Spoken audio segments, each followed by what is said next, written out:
আল্লাহকে জিজ্ঞেস করে, আল্লাহ আপনার বান্দার রমজানের এই নেকিটা 70 লিখতামনি।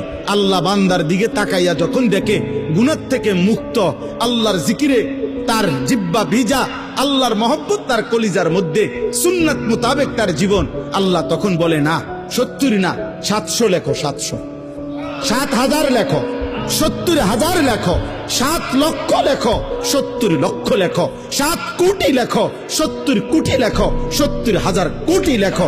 এক সেজদায়, এক সেজদায় একবার সুবহানাল্লাহ বললে আল্লাহ বলে লেখো 70,000 কোটি সুবহানাল্লাহ লেখো।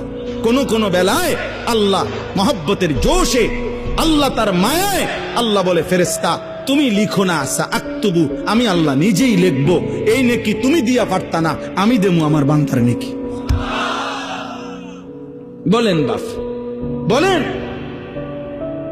আহাজ মুসলমানের সন্তান, যদি তোমরা বুঝতা যে তোমাদের মালিক তোমাদের প্রতি কি পরিমাণ খেয়াল করেছে।